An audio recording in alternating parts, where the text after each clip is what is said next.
Good afternoon, ladies and gentlemen. It's now gone 2 o'clock, so welcome to this meeting of Midlothian Council. May I remind everyone that these meetings are recorded. If you wish to speak, turn on your microphones and to remember to turn them back off again when you've finished speaking. Do you have any apologies? Thanks, Provost. No apologies received. The order of business? Order of business as circulated in the agenda.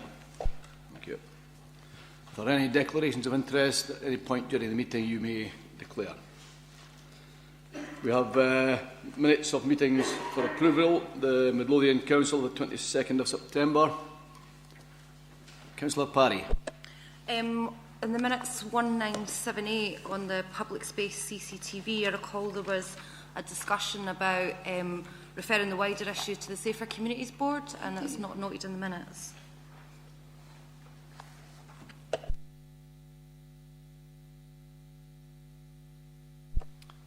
We're happy to accept the amendment and the minutes as amended. Councillor Muirhead. I've got another issue just on the minutes on page 1973 regarding the motion on Edinburgh College, calling for a meeting with the principal. I guess we'll be getting a report back on the meeting which took place this morning, but just to say that it's clearly that there was, I can understand, having had that briefing, how there were some issues on the numbers, but helpfully the principal has agreed to meet and brief councillors, all the councillors, on the issues there, so that'll hopefully be, I think that's a helpful progress. Thanks. Okay, thank you. Anything else in the midst of the council meeting? For noting consideration, the Cabinet meeting of the 25th of August, and again on the 25th of August. The General Purposes Committee, the 18th of August. Local Review Body on the 1st of September. Performance Review and Scrutiny Committee, 2nd of September, and again on the 2nd of September. The Audit Committee, 16th of June. Okay. Item number 5, there are no questions in for the leader.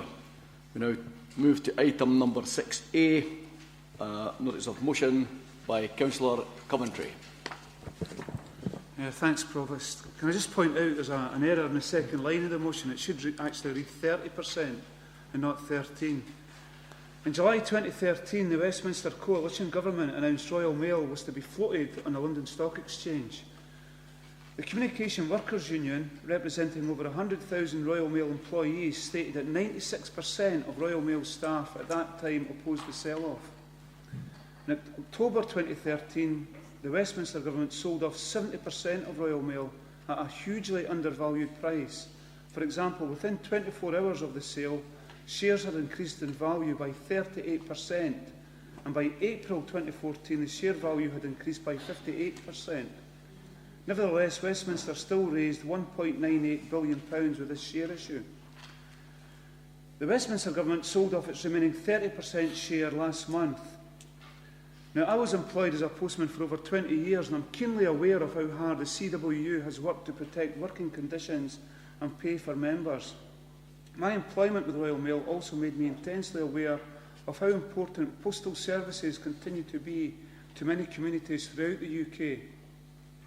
Privatisation of postal services will undoubtedly lead to an increase in the casualisation of the workforce, as well as affecting quality of service for customers, all in order to maximise dividends for shareholders. There have already been job losses within Royal Mail and an erosion of working conditions for staff. For example, I recently saw Royal Mail advertising for self-employed drivers. No sick pay, no holiday pay, no pension, no personal development. Of further concern is a threat to the Universal Postal Service, which is now only guaranteed until 2021.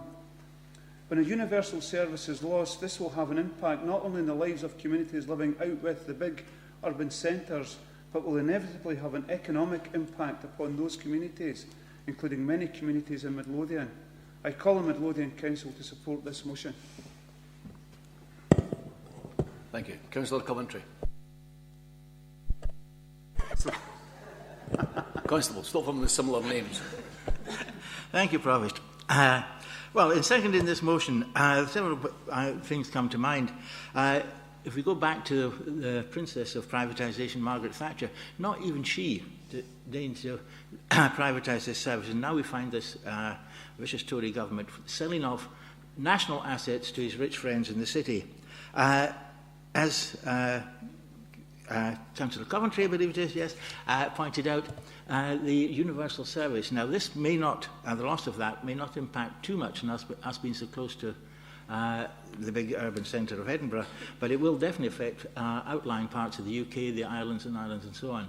They are already suffering, of course, because of other private deliveries, always exclude Highlands, islands, and so on, and get higher charges on their parcels and so on. The loss of universal provision will happen straight away, and it is directly to drive up higher profits for the city and Cameron's rich friends. So I would call upon the Council to support this motion. Thank you. Councillor Beattie, did you wish to come in? Thank you, Provost. Notwithstanding what's already been said, I would like to refer to a remark made by Councillor Coventry just now. He referred to the economic impact of the insecurity of employment and potential job losses. I think in Midlothian we know better than many places that what insecurity of employment has meant and job losses have meant for the psychological and emotional well-being of families, not just the individual whose employment is at risk, but their families who are dependent upon the income from that livelihood. And clearly, when we see that kind of emotional and psychological pressure, we see impact on children and their parents both. And we know how that impacts. And this is a council that's committed to advancing the benefits that we possibly can offer to the young people of our communities. And I think it's really important we take this not as a nominal motion, but as a most sincere and determined commitment to the concepts underpinned in this motion. Thank you. Does Council accept the motion? Thank you.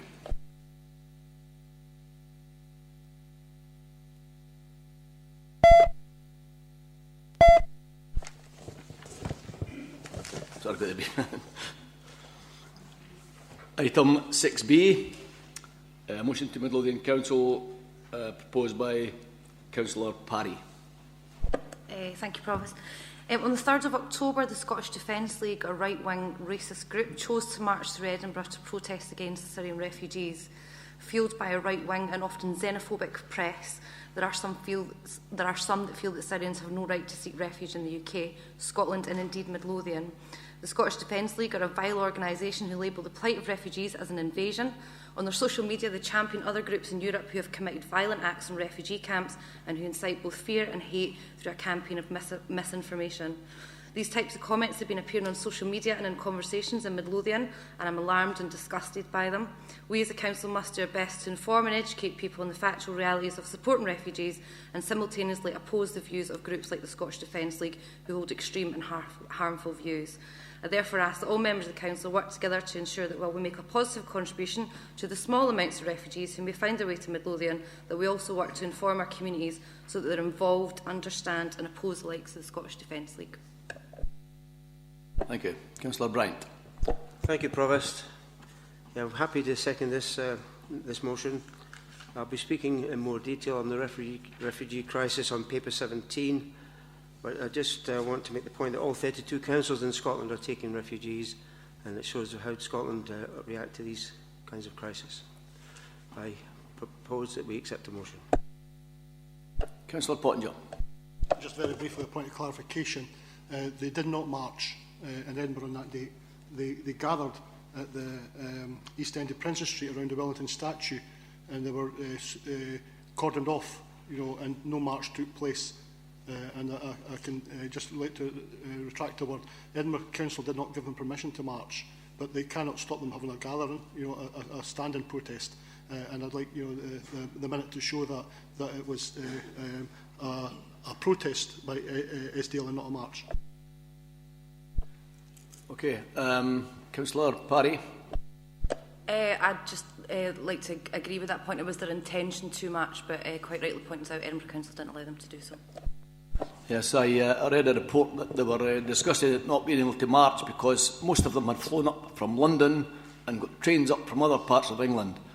So it's just to show that the Scottish Defence League are made up mainly from people from south of the border.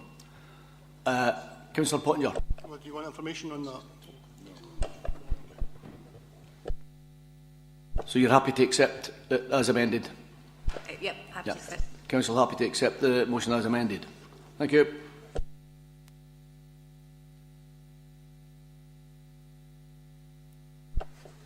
We move to item 6C, a motion by Councillor Johnson. We have two amendments in, the one from the Labour Group and we have one from Councillor Baxter. Do I have a seconder for Councillor Baxter? Councillor Johnson, you're going to second that one. Okay. You care to move your motion? Thank you. I believe it's vital our public services are not compromised in any way, and that corporations shouldn't be getting any special rights to sue our government or any other governments who follow policies that these private corporations disagree with. And TTIP could be changed positively if it was to be discussed in an open and transparent way, but unfortunately that's not been happening at the minute. So I move that we accept the motion as amended by my colleague Councillor Baxter. Sorry, Chair, can I just clarify, is Councillor Johnson amending her motion? Yeah, that's okay. So there's effectively there's one motion, yep, which is one Councillor Johnson has spoken to, and one amendment, which is the one circulated by Councillor, to be moved by Councillor Pottinger. Sorry? Yes. Councillor Johnson has accepted, wishes to amend, to change her wording of her motion to incorporate Councillor Baxter's proposals, and Councillor Pottinger still wishes to move his amendment. So effectively we have the motion as currently put by Councillor Johnson and an amendment to be moved by Councillor Pottinger. Yeah, we would still need to have a seconder for his amendment in the first place, and accept that I should accept that Councillor Johnson shouldn't be able to second it. So I believe that Councillor Coventry is going to accept. So could you amend the records to show that it's Councillor Coventry that's going to second Councillor Baxter, and Councillor Johnson is happy to accept the amendment to be incorporated in her motion. Okay. Thank you. Councillor Bryant. Thank you, Provost. As a council, we seek to make clear that we are seeking an explicit exemption for the NHS as part of a general public sector exemption from this agreement. I'm talking about the TTIP agreement, and share the view that there has been a lack of transparency during the negotiation process. The Scottish Government believes that there could be a potential economic benefit of TTIP, but this cannot come at the price of the threat to the privatisation, once again, of our public services like the NHS. The Scottish Government has already made several representations to the UK Government and the European Commission on TTIP to make concerns about public services very clear. While both have responded saying that TTIP does not pose any threat to the NHS, the public and the Scottish Government have firmly stated that they must see the final legal text of any agreement to be fully assured that this is true. Until such times as these points are made clear, we should follow the lead of the Scottish Government and raise our concerns with David Cameron directly. I second the motion. Thank you. Councillor Pottinger, your motion seems to be practically word for the motion moved by Councillor Johnson. You still...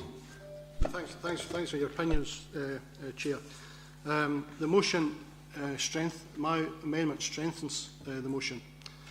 We've had that Councillor Johnson has moved a motion, and then Councillor Johnston has supported an amendment to her own motion, and I thought maybe through standing orders that was not a proper procedure to go forward. Being aside that question, and the Monitor Officer is probably checking his standing orders as we speak, but speaking aside that, the fact that we've put this amendment forward, it strengthens the opposition to TTIP. This TTIP, we've had nice words said by, it might bring economical benefits, it might be a nice document if it was out and open, right? It could have had some positive points in it. These kind of words that's been said is contrary to what my words are. My words are, for total opposition to TTIP. I think that this agreement, and history has shown, that when these kind of large agreements take place, the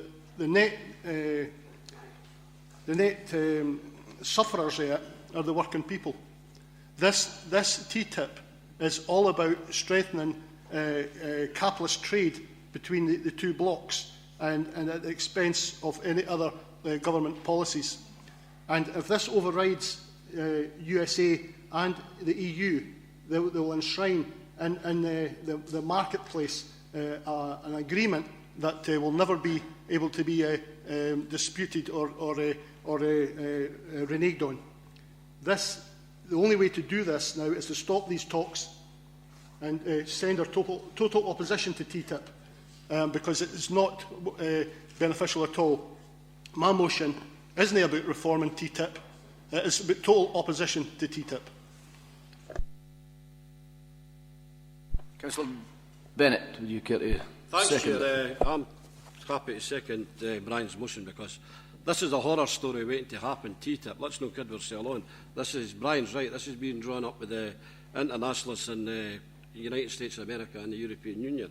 And it's not just a threat to the health service, it's a threat to any public service that we have in this country, in the present and the future. And that's why we're just saying, basically, without all the paraphernalia, full stop, we're opposing TTIP. No way are we taking any part in TTIP. And certainly, I would hope that our MEPs oppose this also. Councillor Baxter. Thank you, Provost, and thank you to Councillor Johnson for accepting my amendment. I don't know what part of Midlothian Council is opposed to transatlantic trade and investment partnership and urging the Prime Minister to use the veto to prevent TTIP from progressing. I don't know what part of that doesn't go far enough, but I would say that this is total in opposition. The problem I have with the Labour amendment is similar to the one I had with the original motion, which is that it concentrates on public services, it concentrates on the NHS, it doesn't address the wider issues of TTIP. It does.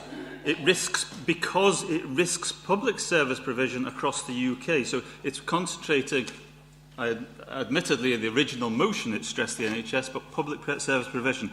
The reasons why I was quite keen that this motion gets strengthened were that local government and communities would lose power under TTIP.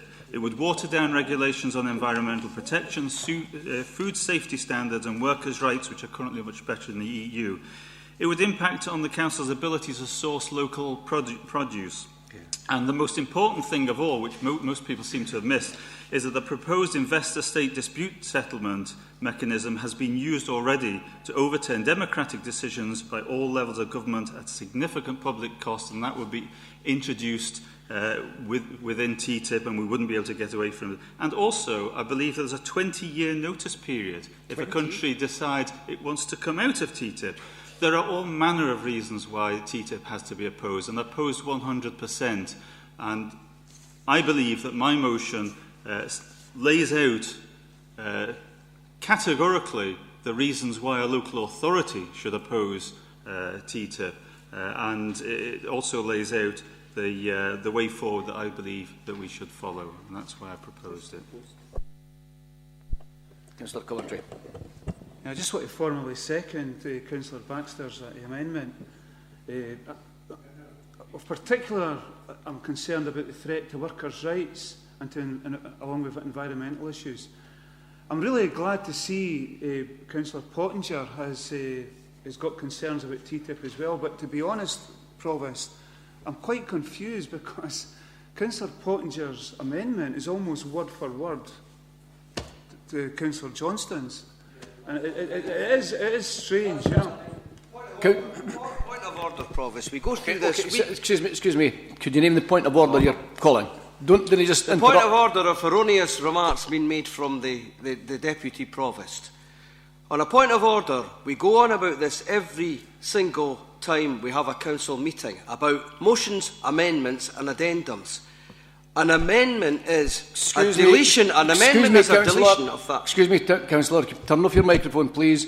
You must tell me what the point of order you're raising. No, just have a go at Councillor Coventry. All Councillor Coventry said was that the motion that put forward by Councillor Pottinger, it was very, very similar.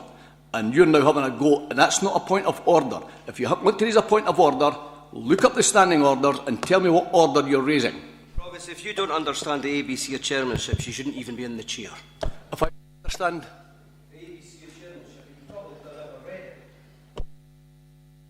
You have to name the point of order you're raising, and you're not raising a point of order. Councillor Coventry, would you like to carry on? No, I'd finished the point. Councillor Parry. Thanks, Provost. Just on a more sensible note, and probably more towards the officers on point 3 of the amended motion, calls for an impact assessment of TTIP on local authorities. I just wanted to ask, in your opinion, what would be the best agency, if you like, to carry out that impact assessment?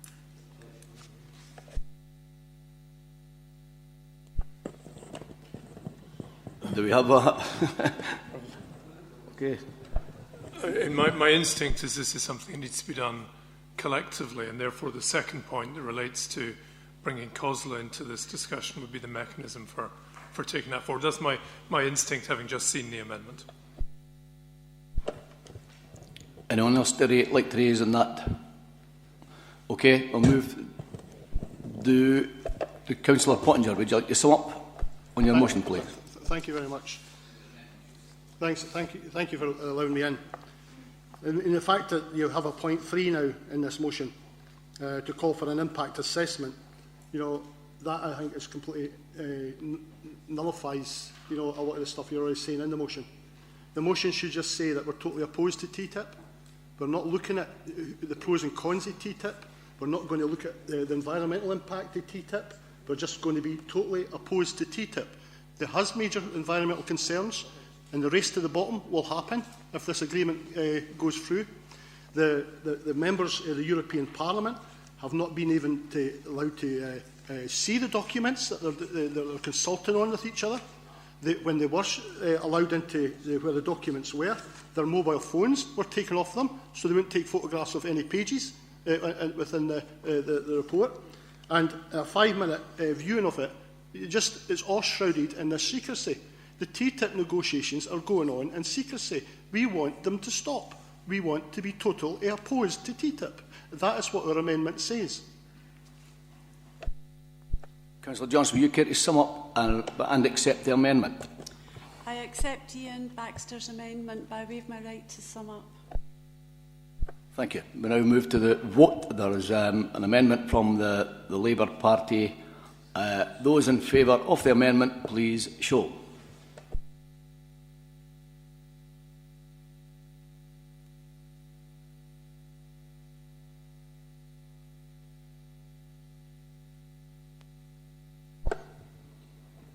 Do we have a count number, please? 8. Thank you. And for the motion as amended by Councillor Baxter, please show.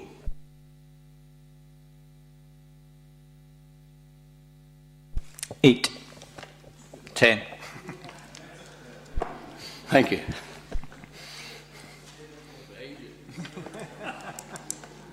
This how We move to item number 7, and Cabinet and related appointments. A report by Mr Blair, the Director of Resources. Thanks, Provost. This report invites Council to fill vacancies to a variety of committees and other organisations as set out in paragraph 3.1 of today's paper. The report also proposes a review of the Council's standing orders, which will be completed early in 2016. Accordingly, today Council is invited to consider recommendations A, C, D and E as detailed on page 17 of today's papers, and also note that recommendation B is a matter for the Cabinet to determine precise portfolios. Thanks, Provost. Thank you. Councillor Johnson. Thank you very much. We propose that these recommendations are accepted, and we've got a list that would, could be circulated, please, about who we're going to put on it. But I've got one question. I don't see the Cabinet one listed. Does that not need to be listed? Sorry? Oh, I'm sorry. The proposals we have for filling the vacancies, we've got a list to be circulated, please. Louise, do you have that? Oh, okay, then I'll give you mine. Thank you. And just propose to go ahead on the list that we've circulated.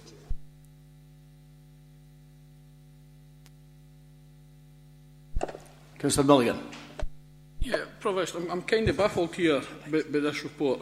I'm kind of baffled by the recommendations that we've been asked to grant. In the report in 2.1, John, you're talking about the Cabinet will comprise of 6 members. The Cabinet size is 5 members, so I'm kind of baffled as to why it says 6 and why the recommendation is asking for us to review it. I had no doubt and actually drew the standing orders and actually asked for the most up-to-date copy of the standing orders that are available, and they're marked at July 2012. But at Council on the 25th of September 2012, some months after Councillor DeVink's resignation, Council agreed, and I'll give you it quote for quote, Council thereafter agreed that standing orders be suspended and that amendment also be made to allow the number of councillors in the Cabinet to be reduced from 6 to 5. So I'm actually kind of baffled here. Do we know actually, are we in this position where the officers and administration, do they actually know what size each of the council's cabinets and committees should be? I'm kind of baffled with this, the fact here that there's a paper here saying the scheme of administration allows for 6 cabinet members when it's actually 5. And indeed, when you go to the scheme of administration in the standing orders, you find them bammy all over the place. For example, at the same meeting where Councillor DeVink resigned, it allowed for the Provost and Deputy Provost to come onto the Performance Review and Scrutiny Committee, yet the standing order still explicitly excludes them from being on there. So I'm kind of baffled as to why we're here with this. Mr Blair, could you explain why we're here with this?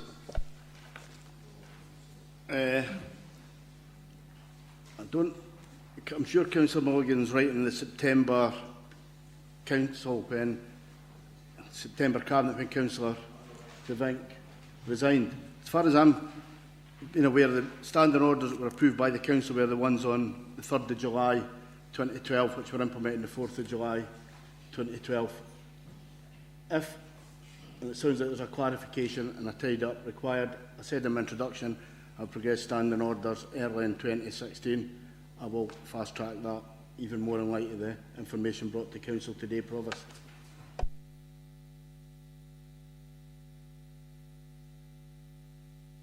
Provost, for your information, that I quite simply copied that off the standing the minutes that are available on the Council's intranet site.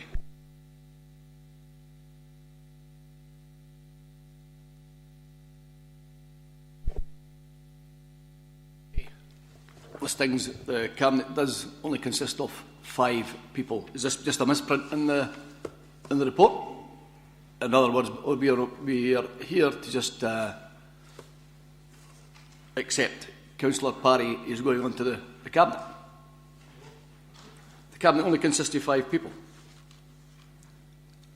At the present moment, we have Johnson, Constable, Bryant and Rosie on it. And we intend to put Councillor Parry on as the 5th member of the Cabinet. Constable. Yes, Provost, you're right. That is the list that we come around. If it's drawn up correctly, we propose to put Councillor Parry onto the Cabinet with effect from today. I should be on that list. Thank you, Provost. I mean, just looking at the minute of the Council meeting on 25th September as brought forward by Councillor Milligan, the agreement of that at that meeting The Council thereafter agreed that standing orders be suspended and an amendment also be made to allow the numbers of councillors on the Cabinet to be reduced from 6 to 5. So my reading of that, unless the monitoring officer tells me otherwise, is that decision was taken at that stage. So that was in effect an amendment to the standing orders at that stage, that the number of members of the Cabinet would be 5 rather than 6. Therefore, the paragraph 2.1, there's no need to refer to the fact of 6 members because that's been overtaken by the September 2012 decision that the number of them in the Cabinet at 5. And in terms of the recommendations at 6A, where it says confirm the membership of the Cabinet should remain at 5, that is in effect what is currently in the standing orders because of the September 2012 amendment. The Cabinet will remain as 5. Do we now have the list circulated for the positions to be filled? Sorry, Provost, to go on here, but it's just for a point of clarification. Reading the report, you come down to 3.4, and it talks in terms of the Director Resources is looking at a review of the whole thing, and then it goes on to a number of bullet points under there. Now, I assumed, and I'm asking probably the Director for clarification, but I assumed, and I spoke to the administration about this as well, Director, that was not getting dealt with today because it is under review. But when we get the circulated list here just now, a number, not all, of these bullet points are actually included in the motion being put up by the administration.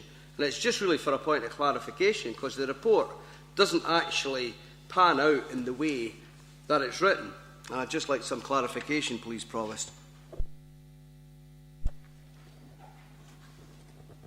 In terms of paragraph 3.4, a number of committees within that list are largely dormant, and the proposal is to take an opportunity to tidy it up to reflect the changes since the original list of committees and bodies was established way back in May 2012.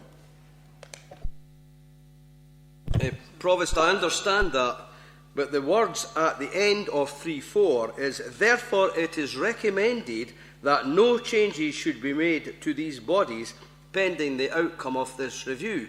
Now, in terms of understanding English, I thought my interpretation of that was nothing was going to happen there until the review came in front of the Council and then we decided what we were going to do with these particular issues. And all I'm saying, Provost, is some appear on the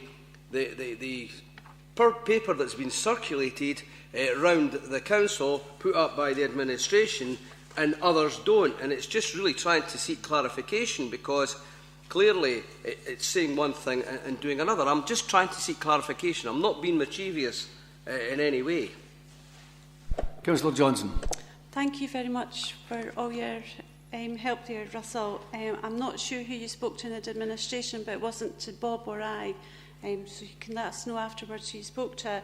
At 2.1, we propose that Kelly Parry should take the vacancy on the Cabinet, and that the other appointments are as the list we circulated. At 3.4, we discuss those bodies at a later date. Thank you. You want to speak? Mr. Laurie. Yeah, thank you, Provost. I mean, the recommendation is at 3.4, and the recommendation 6E is also, I think, quite clear, and this relates to what Councillor Emery was saying, that pending the outcome of the committee review, as set out in paragraph 3.4, no appointment should be made to these committees in the meantime. And I think, given that that's the recommendation in the report, that's the approach we should take at the Council today. Councillor Pottinger. Yeah, one of them, that paragraph, the bottom one, Midlothian Access Forum Core Group, has been circulated around the list that we put somebody onto it, and the Chief Executive has already said we take no action on it. My view is that the report is very clear in terms of which appointments we are making and which appointments we are not making. And therefore, if there's any appointments on the list circulated which are covered by paragraph 3.4, we are not making these today because they don't speak to the recommendations in the report. That would be my view on the matter. Councillor Constable. Thank you, Provost. Yes, I think Mr. Lawrie is quite correct. Where we're seeking to do is where the vacancies arise, we're putting on Councillor Parry onto these things, and I think that's on the list. Okay. Provost, my difficulty is, and I'm not trying to be awkward here, but if a report is written in such a way, and the recommendations therein, within the report, all of us read these reports, and all of us put our interpretations on that. Now, I was trying to seek clarity. I haven't been given it. The deputy leader has just come up and said, well, actually, that's quite right, what Mr. Lawrie's saying, i.e. Chief Executive. However, over and above that, the paper that's been circulated, we're putting on Councillor Parry. Well, actually, that contradicts exactly what we're talking about, because not only does 3.4 say it, but the recommendations, if we put them through, say that we're not going to make these appointments today. Yet some in here, and one is, for example, he says, the one on the Access Forum. Now, that appears in a bullet point. One assumes that wasn't going to take place today. That's all. I'm not trying to be controversial. I'm only saying if we write a report and we're not sticking to it, for crying out loud, stick up an amendment and say the report, well, if you're the administration, you would be actually making sure the report was written to ensure that this doesn't happen.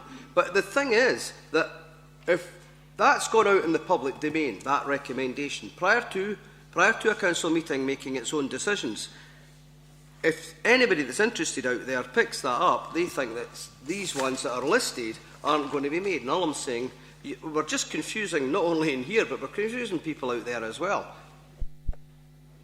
Chief Executive.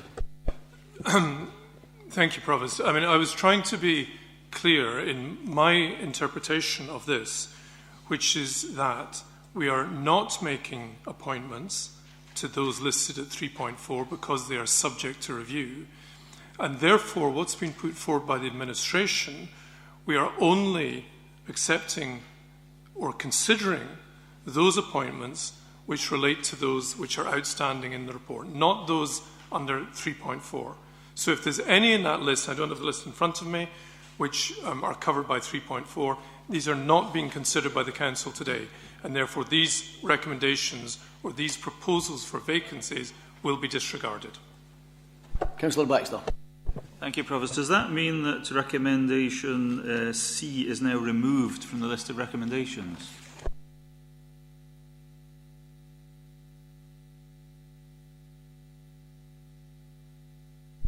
Sorry, just to repeat. 3.1. The Council is invited to, and then C is confirm the appointments from the Council elected members to the vacancies as set out in paragraph 3.1. We clearly can't do that because that contradicts E. Provost, we can confirm the appointments set out at 3.1 in line with the recommendations. And in line with the recommendations, we are not seeking appointments which relate to paragraph 3.4. So insofar as what has been tabled relates to 3.1, that can be considered and approved or otherwise. Insofar as it relates to 3.4, it is not under consideration as part of today's agenda. Councillor Muirhead. I can understand why the Chief Executive's saying what he says, because it's probably the way to move this forward. However, I'm not sure he've actually got the power to do that, because that's officers' recommendations, and if we wanted to pursue that, we could do it. Right? I think it's a sensible way forward. And if we are moving forward, hopefully, then I'd like to move Councillor Milligan as the 5th/6th, whatever, cabinet member on the basis of the experience that he has in the council and a whole range of areas, not least of all the standing orders of the council, because to be frank, I think we could deal with somebody on the cabinet and in the administration that understood the way that this council is supposed to work on the basis of the last couple of meetings that we've had. It's clearly not the case. Well, maybe the way it ran for the last 85 years was wrong. It's now been rectified. Councillor Constable.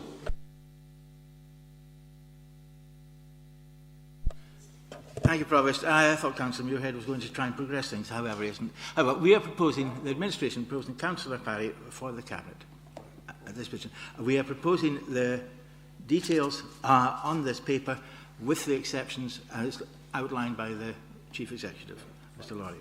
That is our proposals, and that's what we wish to move just now. Should have done that. I'll formally second Councillor Muirhead, Provost. Thank you. We have two nominations now for the Cabinet. Sorry, Chair, it's just perhaps I'm jumping the gun slightly. Obviously, but if Councillor Milligan is elected to the Cabinet, then he'd have to resign his post as Chair of the Performance Review and Scrutiny Committee, but I suspect that's already in his thoughts. Yeah. We have two nominations for the vacant Cabinet post. We have Councillor Milligan. Those in favour of Councillor Milligan, please show.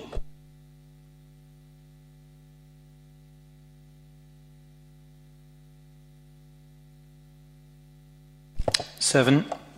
Thank you. Those for Councillor Parry, please show.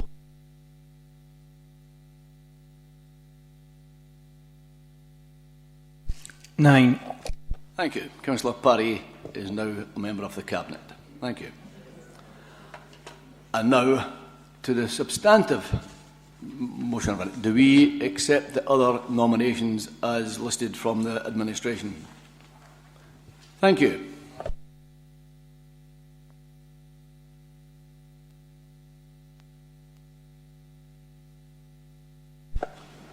Item number 8 is a report by our external auditors, Grant Thornton, and my...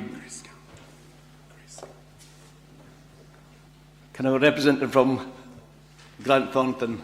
I'd like to say something. Thank you. Thank you. I'm Grace Scanlon. I'm from Grant Thornton, the Council's external auditors. Our annual report on the Council was presented to the Audit Committee on the 29th of September, so it's already been considered at the Audit Committee.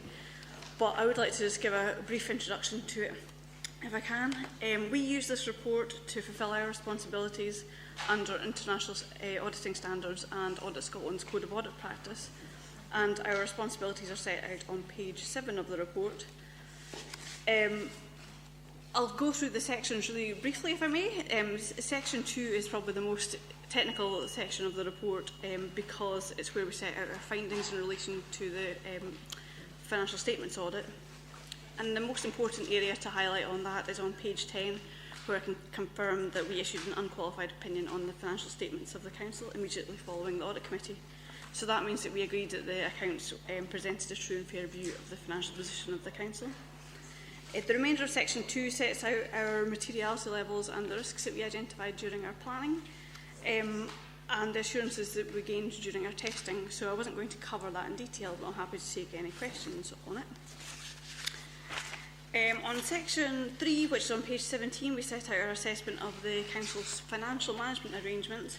And during 14-15, the Council delivered a £3.2 million underspend against budget, following another significant underspend against budget in 2013-14. And as a result, the Council has been able to add to its uncommitted reserves, and those now stand at £12.3 million. So effectively that gives the Council some breathing space for future financial pressures, but as the financial sustainability section on page 23 onwards outlines, there's a huge challenge ahead. As you know, the most recent financial strategy sets out a projected budget gap of around £20 million by 2020-2021. So as part of our audit, we reviewed the Council's financial strategy against Audit Scotland's long-term financial planning good practice characteristics. That's on page 25, and found a good level of compliance, although there's scope to improve scenario planning and the risks considered to Council. And over the next year, we'll review how delivering excellence develops to meet challenges ahead. On page 28, we summarise our assessment of governance and transparency. And so, as part of that, we review the Council's governance framework, including internal audit and risk management arrangements and the scrutiny processes. And as a result of specific interest from Audit Scotland and the Accounts Commission, we also reviewed and documented the timeline and actions taken in relation to new buyers on page 32 of the report. And we concluded as a result of that review that the governance response was appropriate. Finally, the last section of our report is on the Council's approach to achieving best value and value for money. And we found good progress against the priorities within the single Midlothian plan and in developing integrated health and social care arrangements, but service performance continues to be mixed, although overall we noted that 54% of indicators specified by the Accounts Commission actually improved during the year. Happy to take any questions on the report. Are there any questions for the audit report? Oh, okay. Well, thank you. Councillor Constable. I would just invite the Council to note the report and thank Grant Thornton for their work. Thank the people for all the work they've done. Thank you.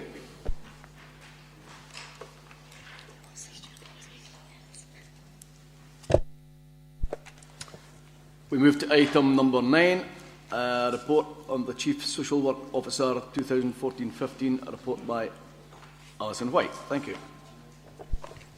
Thank you, Chair. This report is really just providing a copy and overview in terms of Chief Social Work Officer report on the statutory work that's been undertaken on the Council's behalf, and this is in 14-15. It is a requirement for every local authority to have a Chief Social Work Officer. And this came about following the replacement of the requirement for each local authority to appoint a Director of Social Work. So it came about in an amendment to the Social Work Scotland Act. There are clear guidance on the role of Chief Social Work Officer, and that was commissioned in January 2009. That's in the process of being reviewed at this point in time, so there'll be further information that will come to you about the role of Chief Social Work Officer as we move forward. I won't go through the entire report for you. You have had opportunity to look through it. As I say, it is predominantly highlighting a lot of the statutory work.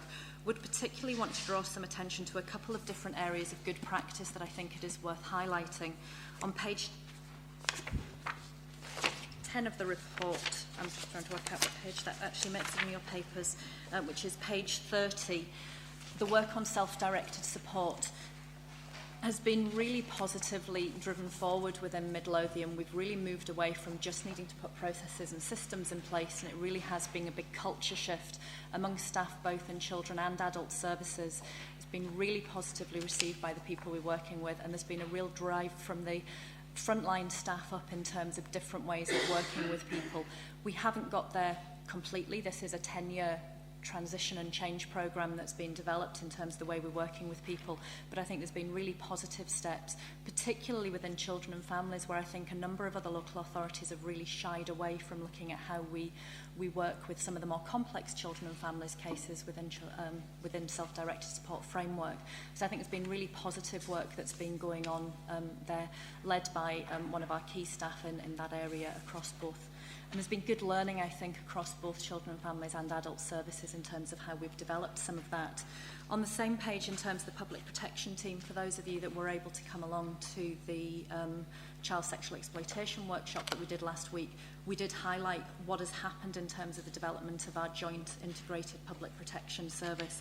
And again, I think that was a really positive step forward for us, ensuring that we have a holistic cradle-to-grave service for people who are at risk of harm within our community, and ensuring again that we get that good learning across the piece. If I move forward to page 36 of your document in terms of workforce planning and development, central to all of the work that we do in social work is ensuring that we have a competent, skilled workforce who are confident in the work that they're delivering, and our learning and development team have a really central role in that, across all levels, from our frontline care staff right the way through to managers, to ensure that we have the right skills, that services are developed in that right kind of way, and we move forward. And there's been some really positive work that's been undertaken, and again looking at cross-cutting issues across children and families, criminal justice and adult care services where possible. But it is really central to all of the work we do to have a skilled and confident workforce, and I think that's something that the local authority does exceptionally well. Council are being asked to note the Chief Social Work Officer's annual report for 2014-15 and agree that we should place a copy of the annual report onto the Council website for public information. But happy to take any questions. Thank you. Councillor Johnson. Thank you very much for this report. There's lots of highlights of good practice here. The ones I was going to speak about, some of the ones that Alison mentioned, but reducing delayed discharges and being a leading light, if you like, and getting that right across the country, and reducing substance misuse, and that recovery cafes are working well, especially in Midlothian, to help people establish their successful rehabilitation. And also that now that the Community Justice Authority is going to be disestablished, and that we're now working on our very own plan to reduce reoffending in our communities. I think that's quite an exciting time for us. I do acknowledge that we're going to have some big serious challenges ahead to strengthen our partnerships and our relationships with statutory bodies, the third and voluntary sectors as well. We have to keep doing that to make sure we're always successful. Thank you very much. Questions or comments on the report? Happy to accept the report. Thank you.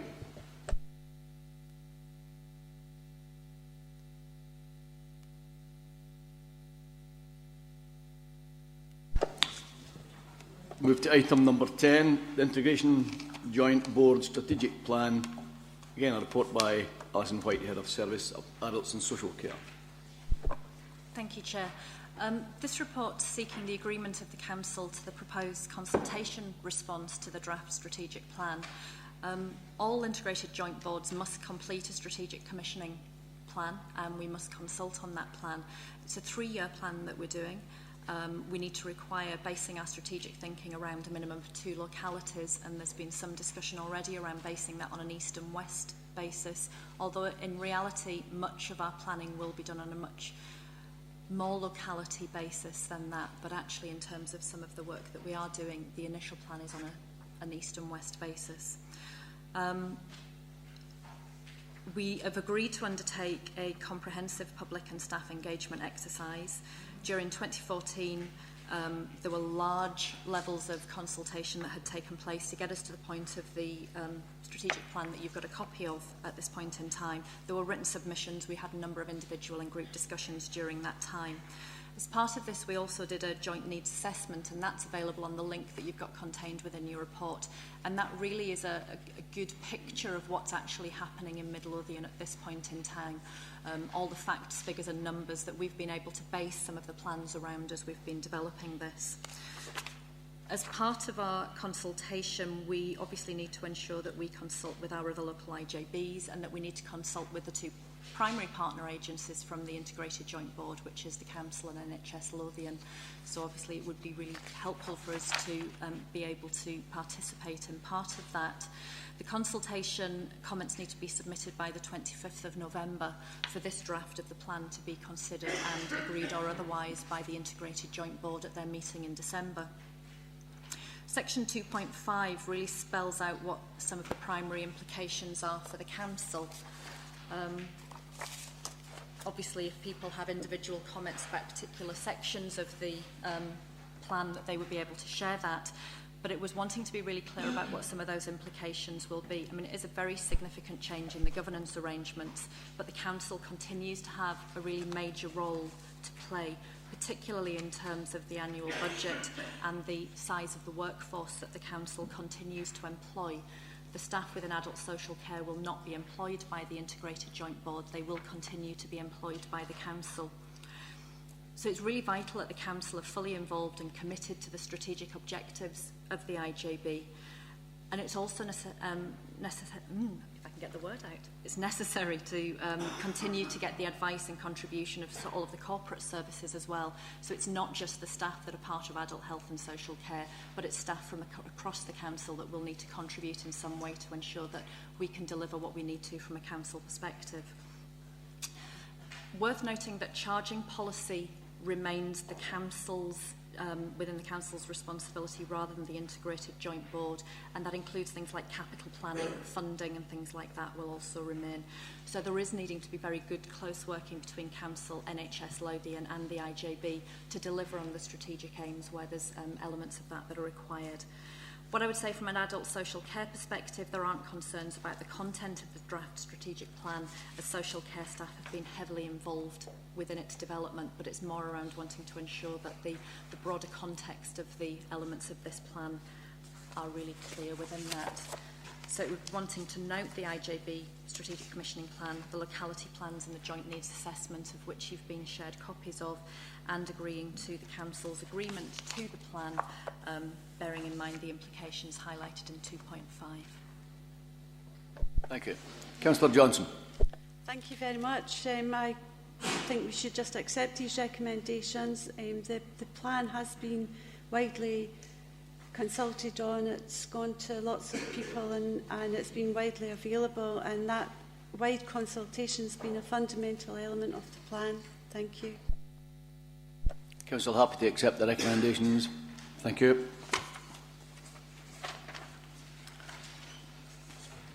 Item number 11, Integration and Children's Services, a report by Evelyn McHugh. Thank you, Provost. The purpose of this report is to advise Council on the development of proposed closer partnership working relationships between health, education and social work services in relation to children here in Midlothian. In relation to the integration of adult services, as members are aware, adults and older people services are integrating with health under the provisions of the new legislation. Councils have also had an option to include other services within the new IJB.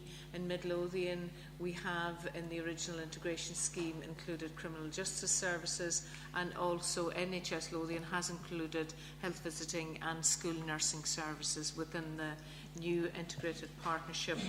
Council on the 4th of February 2014 agreed that further consideration be given to the integration of children's services in April 2016. A number of developments have caused us to reconsider that proposition. In particular, I recognise that there was always a recognition of the dilemma around the balance between that very effective and successful relationship that's been built up in Midlothian between education services and children's services, and the potential risk that a further structural move into the IJB could present to that relationship. So that there was always some recognition around the risk in that area. Paragraph 2.3.1 outlines the very considerable legislative changes that are impacting on children's services, and really the amount of new legislation that children's services are faced with, and in the process of implementing, and doing so in very close partnership with education and other children's services. The third element really is the establishment of the IJB, in that it's only in April 2016 that the functions will be fully delegated to the IJB. So there's something as well in terms of the timescales for the IJB. In consideration of all those factors, what is being proposed is that instead of moving to a structural integration, that what we will focus on is closer partnership working and a strengthening of the governance arrangements for children's services under the GERFEC board. In particular, it's that strengthening of the governance around the children's health services and council children's services within the GERFEC board. There is a need to look at how we ensure that NHS services in relation to children within Midlothian, the coordination of them are strengthened further. The other critical element is the joint working between adult services and children's services. We do work together very closely. We continue to do that, but we also want to not just given the new arrangements, we want to strengthen that, particularly around the strategic planning in relation to very critical areas around mental health, substance misuse. Members will be aware of the very close working relationships in relation to public protection. So it's really around keeping a focus on that and continuing to strengthen it, and not allowing structural changes in any way to pull us back from that. And the other area that we want to particularly look at is to evaluate the benefits of developing a lifelong integrated service for children, young people and adults who have very complex needs. That's one of the areas that we want to evaluate. Members are asked to consider the recommendations in section 4, and my colleague Mary and I will be happy to respond to any questions in relation to this report. Thank you. Councillor Constable. Thank you, Provost. Happy to move the recommendations, but we'll obviously give way for any questions that may come from the other members in the room. All IJBs are adopting different patterns over the country, and this is the one that's suiting Midlothian. I'm happy that my portfolio has been adjusted in that respect and now includes the children's services in my education portfolio. In moving the recommendations, happy to make way for any questions. Councillor Muirhead. Yeah, I've been on the council since 2003, and it seems we just go through continual structural change. Sometimes I think for the sake of it almost, but in this instance, particularly with the situation with legislation, the amount of legislation that's coming on board, including the named person legislation, which is a kind of another story.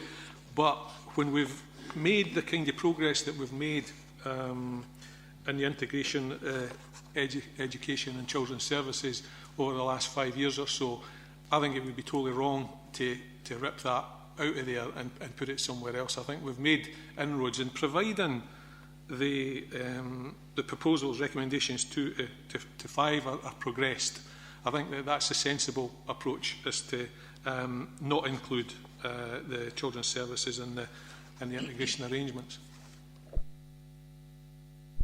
Any other comments, questions? Okay, happy to accept the recommendations in the report. Thank you.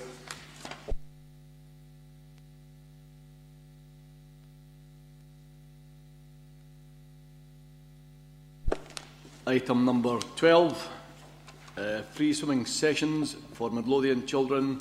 A report by Mr Sherritt, Head of Property and Facilities Management. Thanks, Provost. In response to a notice of motion raised at the August Council, this report sets out implications for the introduction of free swimming sessions to children during school holidays, and also provides information regarding the usage of the council facilities during summer holidays. Currently, we provide free swimming passes as part of an initiative in conjunction with library services. Around 1,000 free swimming passes are given out each year in that initiative. We also issue swimming passes to those children who took part in swimming lessons for free passes at Newbattle Pool.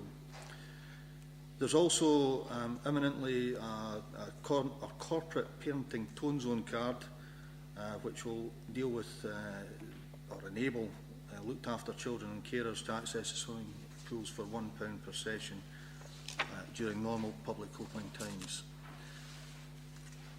In 3.3 we've set out something that's also been deposited in the members' library, and that's the throughout the school holidays, all the wide range of activities and sports that we provide.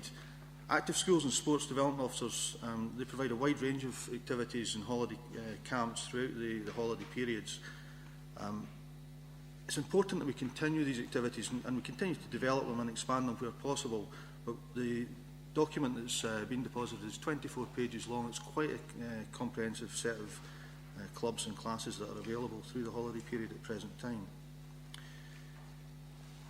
Turning to 3.4, the provision of free swimming It varies substantially across Scotland, and just looking at the neighbouring authorities in Table 1 of your paper today shows that there is a real disparity between how councils treat this. However, the introduction of free swimming for children under 18 during school holidays would mean a loss of revenue to the council as it stands at present, and Table 2 details that. So based on a Monday to Friday 10:30 to 4:30 period, it would cost us for the school summer holidays only around £9,000, and for all school holidays in the region of £18,000 net of VAT. If we offered free swimming lessons, we would expect to see that increase in terms of the users, but obviously that is the effect on the revenue account as it stands just now. To allow for pool time for other clubs, adults and classes, it is proposed that we do limit it to the Monday to Friday 10:30 to 4:30 sessions, and that we do have 1 hour sessions for the use of the pool by the children, or Midlothian children specifically. In order to mitigate the cost, the recommendation for officers is to limit the free sessions to the summer holiday period, but that's obviously for the council to decide upon. The report itself would assist in addressing the rising weight issues that we see within our children at present, and the intention is obviously to halt and then reverse that trend. So skipping to section 6, it's a recommendation that the council advises if it supports the introduction of free swimming to under 18 Midlothian residents during the school summer holidays. If supported, to agree that free swimming is limited to 1 hour sessions Monday to Friday 10:30 till 4:30. If supported, adjust the revenue budget to reduce the income of £9,000 per annum. And again, if supported, to monitor the uptake levels through myself. Thanks. Thank you. Councillor Rosie. Thanks, Provost. Thanks, Gary, for the report. This report, I think, shows the wide range of sports and activities that are available throughout Midlothian during the school holidays. And I think that those of us who were present at the Midlothian Sports Awards at Laswade last Friday, I think could not have failed to be impressed by the talent that we have across a wide range of sports in Midlothian. Scottish Swimming's corporate plan for 2015-2021 states that one of its strategic objectives is to increase the number of people of all ages and abilities participating in swimming for health, fitness and fun. Our education communities and economy think that offering free swimming during school holidays period will make a contribution to the health and well-being of our children and young people. Research indicates that the proportion of primary 1 pupils in Midlothian who are overweight or obese in primary 1 has increased from below the Scottish average to above it.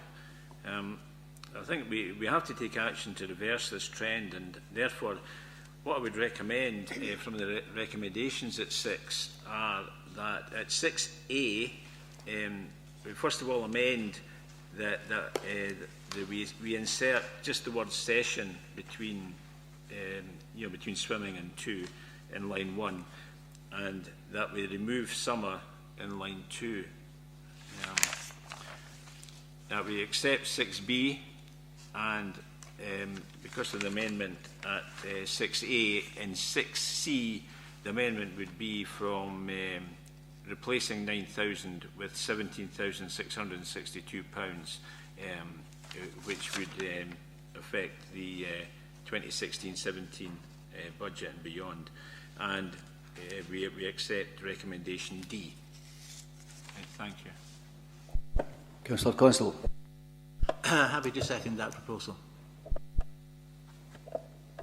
Councillor Mulligan. Yeah, Provost. I didn't have much problem with amendments that are placed in front of us. I'm quite happy with them. We'll just actually ask if we look in recommendation B as well. While we're talking about our sessions, I'm quite happy for it to be an hour session that kids are allowed in for, but if the swimming pool's empty, I'm hoping we're going to take a pragmatic view and not go in and say, right, your oars up, get out. We are supposed to be encouraging kids to get along. One of the questions I would say, and I'm not going to start arguing about the facts and figures, I'm not actually sure whether we should be looking at that kind of amount of budgets, because to be honest, I would hope that if we could encourage kids to come to the swimming pool during the holiday periods and that, because it's free, it's something that they'll want to take up. They might bring parents and other adults with them that should contribute not just to the pay-in fee but also to the other facilities, whether it's the vending machines or cafes surrounding it. So I'm not actually sure whether, because all you're doing here is saying, well, that's the amount of money we're going to lose paying to get in the door. The reality is there's other benefits, and I'm not sure that this report actually balances them up. And as I say, in the long term, if we encourage kids back to swimming, hopefully they'll go back more and more and more when it's no free, and when it is free, they'll bring their parents. So I'm quite happy to see it. I would just ask that we are pragmatic and say, well, it's for an hour at a time, and if the pool gets that busy, then fair enough, you're wanting a turnaround, but no, just quite simply, you've had your hour, time to go, you're aware. I'm quite disappointed in the way of the report, because I didn't envisage this, Gary, you just coming back saying, here's what we're doing. You've been to Lashmead High Centre with me at the summer holidays, and you look at this massive, big, fantastic state-of-the-art building. When we walked through, there was no one room getting used. It was lying empty on a Saturday afternoon in the middle of the summer holidays. Sorry, it was a Friday afternoon in the middle of the summer holidays. Simply not getting used. What I had visioned here was we'd be coming back saying, look, how do we get better use of this? What do we do to attract people to come and use your facilities? And it's not just about trying to get the better use of them, it's trying to get some form of income for them as well, rather than just sitting there. You know, because the staff are still there, the heating's still there, the lighting's still there, and the rates for paying is still there. The buildings are quite simply lying empty, and I would hope that we would have a further look at that. I actually appreciate a lot of the stuff that goes on in there. I'm quite happy to say that you do a great job in what you do on the sports side, but maybe more on the leisure side and attracting folk to come along was what I'd hope for. So I would hope that we could maybe move that forward, whether it's either a working group at a later stage set up cross-party to have a look at that stuff. One of the other things that I'm concerned about, Derek, and I just want to be clear with this, is that the campus at Dalkeith will be included in this free swimming, because I'm not sure in the figures we've got here that it is. And it's about making sure that there's no disparity to people being served with the Dalkeith campus, because I think you might need to add another couple of £1,000 to that. But we were clear that Midlothian Council provides free swimming. It shouldn't matter whether it's a PPP school. The folk in Lashmead Centre and Loneheed and Pennycook and in Newton Grangegour Bridge shouldn't be able to go free swimming, and the youngsters in Dalkeith and Woodburn, because it's a PPP, we shouldn't treat them any different. It is one of our most deprived areas. So I would hope that all this would be in that. Thank you. Councillor Rossi. Yeah, there's not a lot I would disagree there, Derek. And your thing about being pragmatic and thing about is something I think that has been spoken about, that we'd hope a common sense approach would be taken there. And I see no problem with that. And as regards the Dalkeith campus, one issue that I raise right away is my concerns. It is one of our areas that we should be giving priority to. It has been raised and highlighted that where that area, they are a bit far away from access to our swimming pools. And I don't know if Dr. Smith wants to say anything on it, or are we any forward on anything on that? Okay, thank you, Councillor Rossi. We have spoken to the school or the PPP. We have spoken to them. They charge £2 for children's swimming, $10.35 for a family. They're willing to meet with us and negotiate some form of children's usage. In the past, what we've done is we've provided vouchers for youngsters, so that if the police were going around doing community safety, rather than just chasing the kids on, it was like the kids got actually free vouchers for swimming. So we have done that in the past with the campus, but it's how we link that to this, that all children can just turn up and get a free swim rather than they need a voucher. So we're working with them on that. We will be working with them on that. Councillor Rossi. Yeah, thanks, Mayor. I think you're right. I don't think this should be just based on the cost factor here. I mean, it's more the health and how we can deal with that. So I think, and you're right. I think more people will hopefully start to use our facilities and that, because they get the hour. They also bring in the parents along. So yeah, but that's the only figures we could we could deal with. But yeah, hopefully there'll be a spin-off from that. And also, I think if there is to be extra costs, then we'll have to make sure that no one's disadvantaged by this. Mr Fairley, did you want to say something on that? Just for the matter of compliance with the standing orders and the financial regulations, the amendment to the recommendation would require also a change to recommendation C, simply that Council would approve an appropriate supplementary estimate in the current financial year. I'm assuming that Council would be minded to see this come into place for December. So there would need to be money in this year's budget to allow the recommendation to go forward within the budget provision. Councillor Rosie, you happy to? Yeah, I would move that forward. Yeah. Councillor Milligan. Yeah, I'm quite happy with that, as long as we're making sure that the people in Woodburn Dalkeith area aren't at disadvantage at all and will be given the same treatment as everybody else. Okay. Happy to move on from that.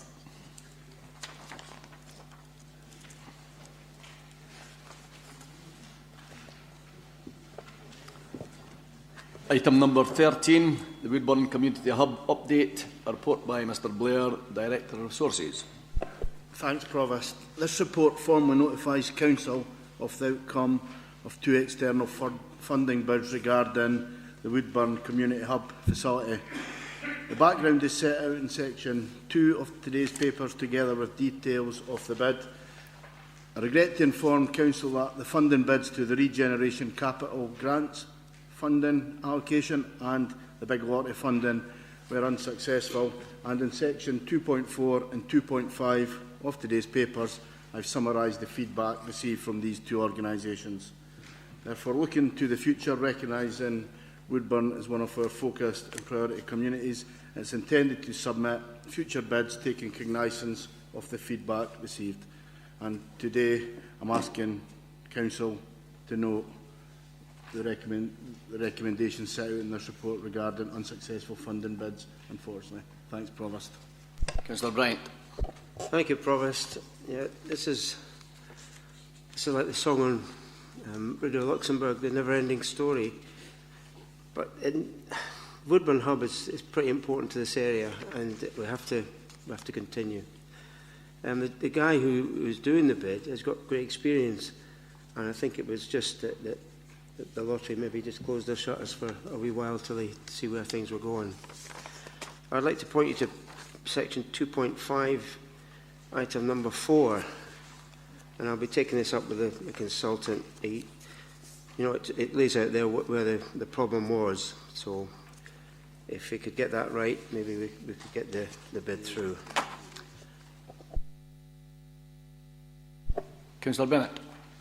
Thanks, Professor. I'm like Jimmy, I'm disappointed that we didn't get this bid through, because Woodburn is one of the deprived areas in Midlothian, along with Mayfield and Gorebridge, and therefore Douglas Wastewater from Community Enterprise certainly was very hopeful that we would get funding for this project. Nevertheless, we are where we are. I know John's put in the report that we'll be reporting back to the Council sometime in June, but I spoke to the 3 elected members for Dalkeith. We'd like to meet yourself, John, in the new year, just to discuss where we go forward with this. Sometime in January would probably be beneficial, and Jamie's going to take it up with Douglas Wastewater also. But I just think, for the purpose of the minutes, I should record it's with sadness that the Secretary of Dalkeith Miners Club, George Monroe, who was a big advocate for the community hub, sadly passed away last weekend. He was only in his 50s, and he'll be a big loss to the club and a big loss to the community. So just to record that our sadness that George is no longer going to be playing a part in this. Councillor Russell. Thank you, Provost. Obviously, I concur with my 2 other elected members for the Dalkeith area. It is with great sadness about George, but it's also sadness the fact that our community has still not got what it really needs, which is a community hub. We have I've been involved with the Coalfields Community Futures, and there will be some money coming to the Dalkeith and Woodburn area. Obviously, nothing to build a hub with, but part of the survey has been coming through that on the top of the list is a community hub that people seriously want.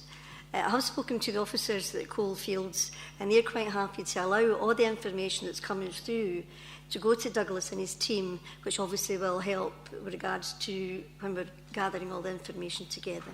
Thank you. Okay. On that, we're happy to note the recommendation in this report. And could you pass our condolences over to the family, Councillor Bennett? Thank you.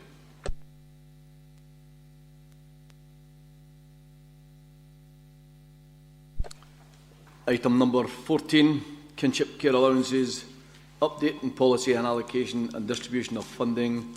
Report by Joan Trinent, Head of Children's Services. Thank you, Chair.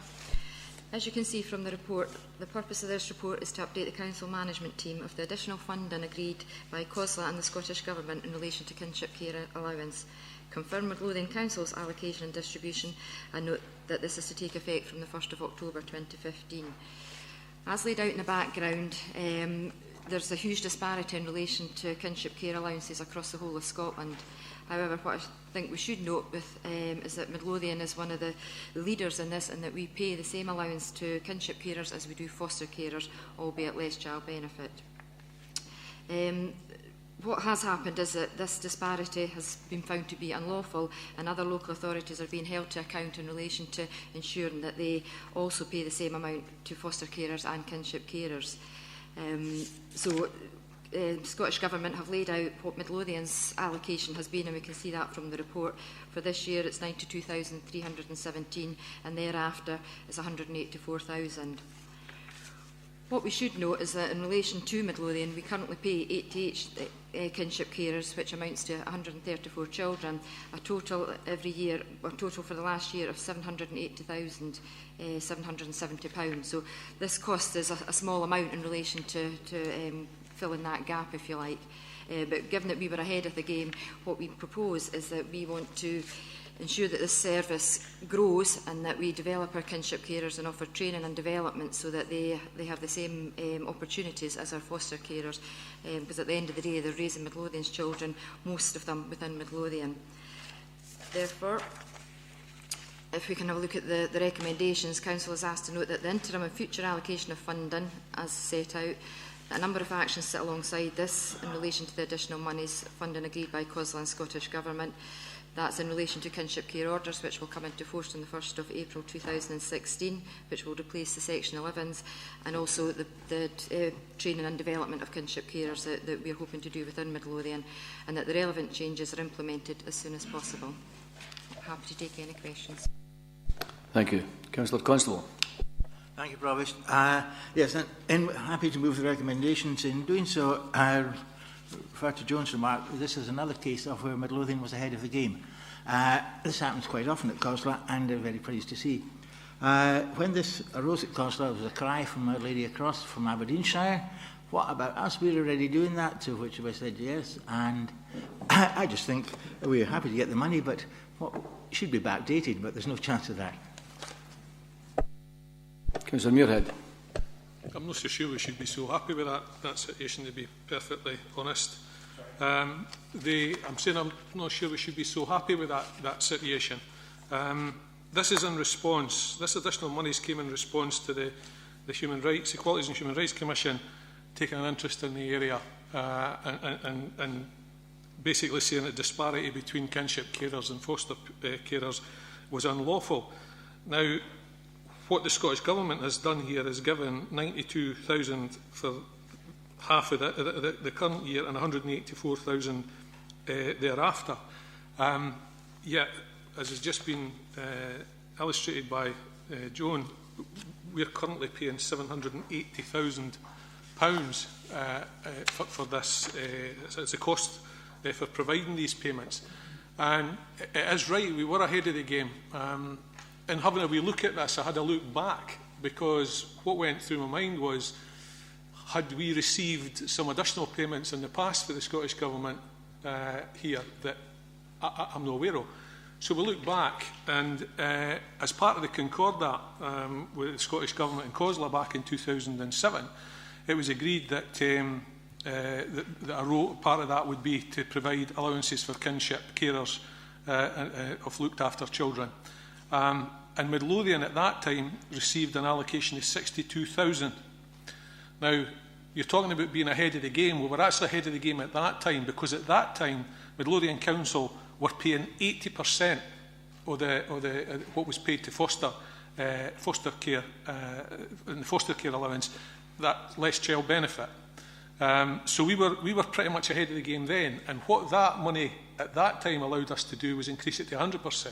So since then we've been paying, unlike most of the other councils in Scotland, that. But to come forward with, and I hasten to add that at that time, that it looks, just from extrapolating these figures, that we were paying out somewhere in the region of £310,000 a year to the kinship carers. We're now paying £780,000 per year.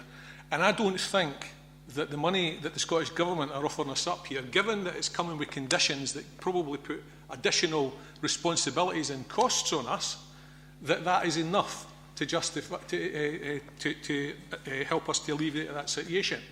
And, you know, why should we be punished because we've been ahead of the game and paying these allowances? We should be asking the Scottish Government to meet its responsibilities here, and I would ask that the Council write to Scottish Government and say that we don't believe that the monies that have been put forward here are sufficient to allow us to provide that level of support for very deserving people within our community. So I'd like to move that we write to the Scottish Government on that basis. Provost. Councillor Constable, are you happy to accept that recommendation? Not without getting any further details. Councillor Muirhead has quoted a lot of figures. I don't know how correct these figures are, how much the Scottish Government is giving, whether we've been underpaid or not. I know we've been underpaid in the past, where we were doing that. That's what I referred to when we should back payments. Back payments, as you know, aren't going to happen retrospectively. Whether we are getting an unfair allocation now, I do not know, and perhaps whether maybe every council can always say that. Therefore, I don't really think that I'd want to get official advice on that first. Mr. Fairley. Thanks, Provost. I suppose just to highlight, and it's touched on in the report, the money that's come between it's followed the normal route for money that would come through the local government finance settlement. So it's been discussed with COSLA and Scottish Government. But the money is part of the overall grant settlement, so it's not specifically for or ring-fenced for kinship care. It's part of our global, and I suppose the response, we wouldn't want to preempt the response from Scottish Government, but it would be along those lines of, you've got £155 million from us, and this is additional to that. So it's just to put it in the context of it being part of the wider grant settlement, if that's helpful. It's part of the wider grant settlement, but they're highlighting these figures as what they're giving us to help us to live up to these responsibilities, and it clearly isn't enough. Now, while there's central discussion or agreement in terms of what allocations are given to individual councils, I don't think that they're taking into account, from our perspective, the situation that we are in. Ours has increased significantly for back in 2007 when I quoted these figures. But Bob, if you've got an issue in terms of, I did reel off a number of figures, but I could ask officers to confirm that what I'm saying is correct, if that would be helpful, and elicit your support.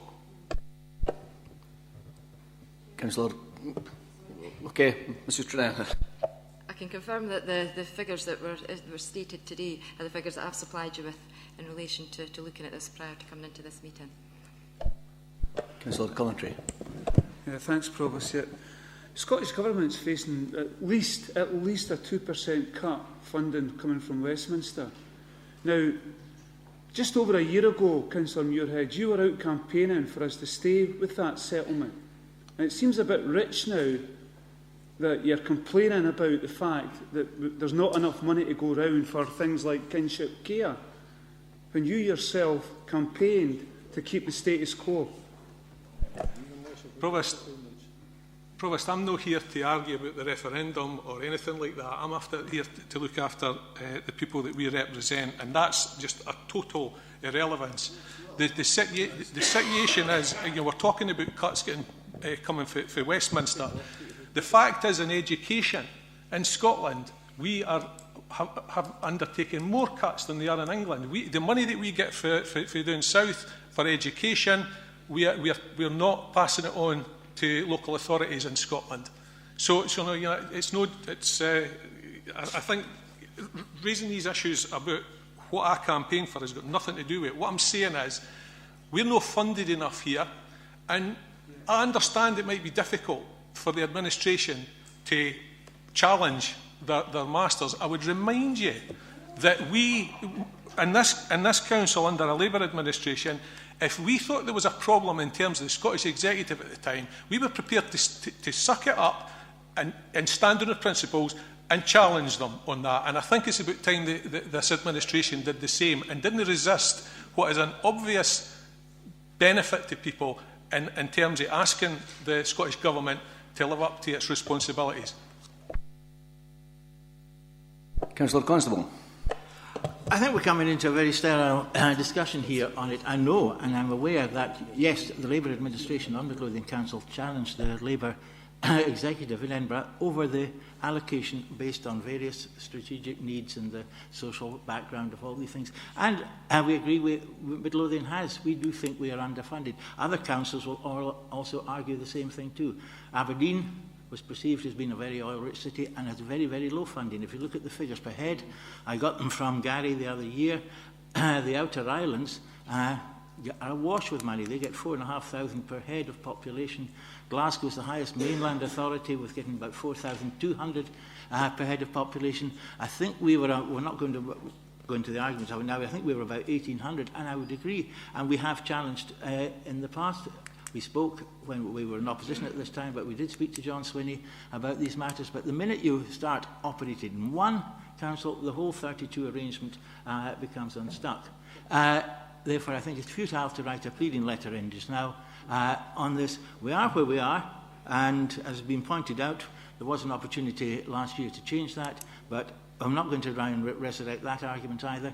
We are in a position where the Scottish Government, its money is cut each year from that. We hand over our money to Westminster, and we ask for some of it back.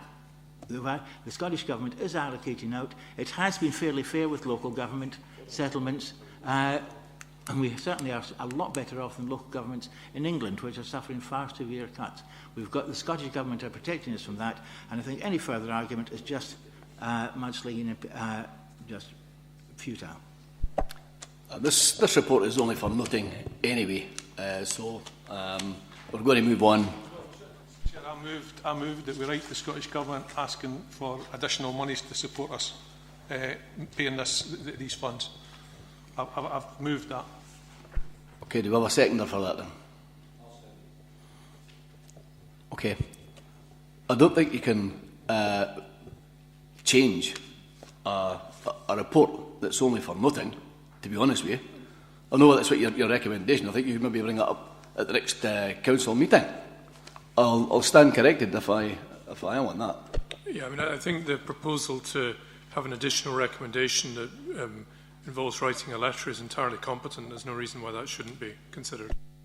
Okay, then we've got a proposer and a seconder for that motion. Can we have a show of hands in favour of writing to the Scottish Government asking for more funding for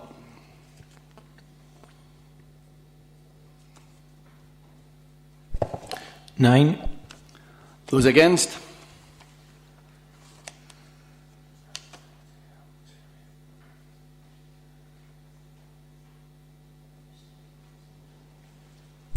Eight. So that can't be right. That can't be right. Could I have a recount on that, please? Those against the recommendation of the Labour Group, please show.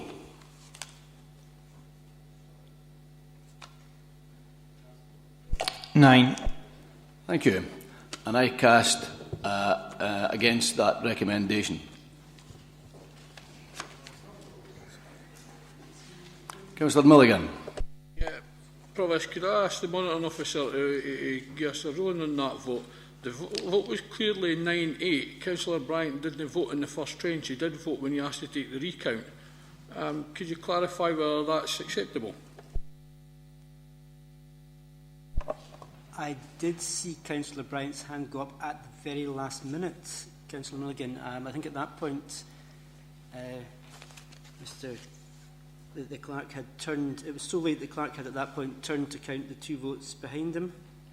But there was an attempt to, I saw what appeared to be an attempt by Councillor Bryant to vote at that time.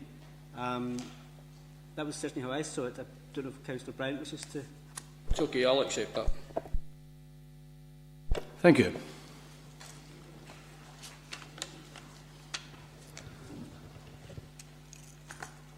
We move to item number 15. Funding bid for Art Centre at the National Mining Museum. A report by Dr Smith, Director of Education, Communities and Economy. Thank you, Provost. The Council will be aware that we made a bid to the Regeneration Capital Grants Fund for the theatre complex in Newton Grange, and we made that in June this year. It was a last-minute bid, and we sought permission from the Council to submit that bid, and unfortunately we were unsuccessful in the first round. Some of the comments were much the same as for Woodburn Hub. The programme was heavily oversubscribed. The programme fund value was 25 million and the bids totalled 96 million. And the panel viewed that Midlothian's bid did not demonstrate that the theatre would act as a catalyst for further regeneration of the area. So the report is really to update Council. In summary, we're updating the Council and we want to take steps to prepare for funding bids for other streams that may come in future. So the Council is requested to note the outcome of the funding bid and the ongoing work required by officers and partners to maximise the chances of being funded in future. Councillor Constable. Thank you. Yes, it's, with regret. It's a shame that so much of this funding becomes out and becomes a beauty contest, and we seem to lose out. However, we are where we are, as the saying goes, and we look forward to maybe this very important thing. Hearts regeneration would be very useful in the communities in Newton Grange, and we look forward to maybe successful funding coming up in the future. Councillor Johnson. Thank you very much. Yeah, we were all disappointed, especially because I live in Newton Grange. I was looking forward to some really big things coming. I hope we've learned lots of things and that our next bid, should one come up, that will be successful. Thank you. Councillor Pottinger. Just on Mary's words, being a last-minute bid, we're aware we bid for this the previous year in the month of July, which I thought then was a last-minute bid, which was hasty, and then the funds became available again for this year. So just could you clarify to me the fact that was this a last-minute bid? Yes, I can confirm it was a last-minute bid because the previous funding bid was to a different funding stream. This was to a different funding stream. And that's what we're saying. We really need to be much more joined up in these things. We know what we want as a direction of travel, so it's not to think we've been unsuccessful, stop. It's about how we move forward and take that idea forward to the next stage. Councillor Bennett. Just briefly, Chair, just for clarification, Derek, Rosie and myself, we sit on the Industrial Communities Alliance, and I think it was maybe a year ago, maybe even further back than that, Derek, but Professor Steve Fothergill, who's Secretary of the Industrial Communities Alliance, they done a paper on lottery funding, and there's no doubt it was quite clear that communities like Midlothian had the hope in hell of getting money because the majority of the money was going to the big cities like Edinburgh, Glasgow, and it might be useful. John Beveridge will still probably have a copy of that. It might be useful some of the members and Mary to have a look at that because it was quite clear the amount of money we get compared to Edinburgh. It's peanuts. Councillor Constable. I think Councillor Bennett's quite right. We do seem to lose out on a lot of these things. Whether it's all going to big cities, I noticed the Heritage Lottery funding just now, vast area, 3 million has gone to the Orkney Islands for various things. And when we had a very good bid for Mavis Bank a few years ago, just got turned down. There does seem to be some disparity in where some of this money is handed out. And I know large values have gone to Edinburgh, where I'm sure they don't buy half as many lottery tickets as we do out here. Councillor Rosie.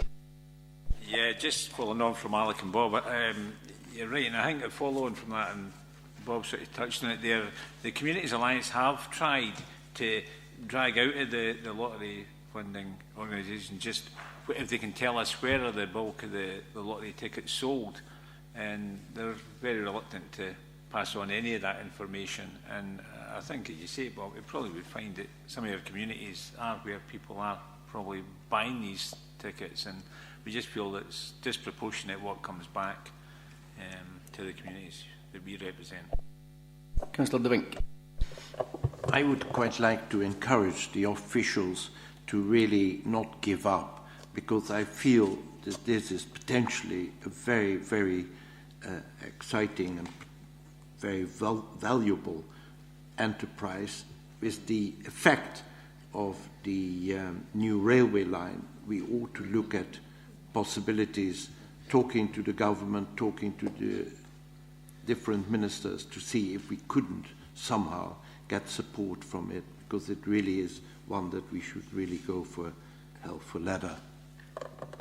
Councillor Coventry. Yeah, I'd just like to reiterate that point. I think that's a really valid point. I mean, we're only going to be, Newton Grange will only be 20 minutes away from the largest arts festival in the world, you know, through the public transport link, the Borders Railway. So, you know, it's okay talking about big cities, but I mean, 20 minutes on the train is absolutely nothing. And if you're a visitor to Edinburgh coming up for the festival, it's within easy reach. Anybody else? No. Okay, we'll move on from that item. Item number 16, the National Improvement Framework, report by Dr Vickers, Head of Education. Thank you. The purpose of this report is to provide an overview of the Scottish Government's draft National Improvement Framework. Section 2 outlines the background to the framework, which aims to make sure that education continually improves by ensuring that each and every child has the skills they require to enter both a positive and a sustained destination by closing the attainment gap which currently exists. The draft framework is based on best international practice and also includes the findings of the recent OECD research, which was called Synergies for Better Learning. Section 2.2 of this report links the framework to the new Education Bill, which hopes to place this framework and the reporting arrangements on a statutory footing. And as outlined in the Council report that I prepared for August Council, the Bill for the first time proposes to enshrine in primary legislation the need for education authorities to both plan and to report on steps to reduce inequalities of education outcome caused by socio-economic deprivation. Section 2.3 outlines the work that Midlothian is currently doing on this, which draws on international research, including our work on visible learning, the 2007 and 2010 McKinsey reports, and also the Good to Great improvement strategy, which provides some coherence around each stage of education. Section 3 outlines the implications for us, which includes the roles and responsibilities for local authorities, which is outlined on page 72. So the report concludes with 4 recommendations. Firstly, to acknowledge the roles and responsibilities of the local authority as set out in the draft National Improvement Framework. To recognise and support the sector lead-in practice on visible learning within Midlothian. To report to Council on the 2015 examination results using the new insight measures in December of this year. And to deliver a seminar for elected members on the draft Good to Great strategy for education in Midlothian before the end of March 2016. Thank you. Councillor Constable. Thank you, Provost. And thank you, Grace, for this report. We look forward to hearing the implementations of the third and fourth recommendations. The concentration on the inequalities in educational attainment results from our various communities is very important.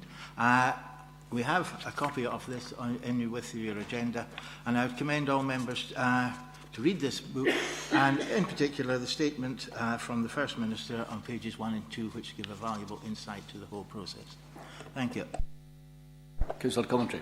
Yeah, thanks, Provost. You know, I welcome this report. I think it's really interesting. I'm really glad to see that it includes parental involvement, because if we're really going to address the attainment gap, we've got to get the families on side. This is one of the big issues facing young people in deprived areas, is that if the families aren't interested in education or can't see the point of it, then the chances are that young person will do less well in school. So we really have to get the parents and the families on board and have a holistic approach to that, you know, along with the teachers, obviously. Okay. Questions or comments? Okay, happy to note the report. Thank you.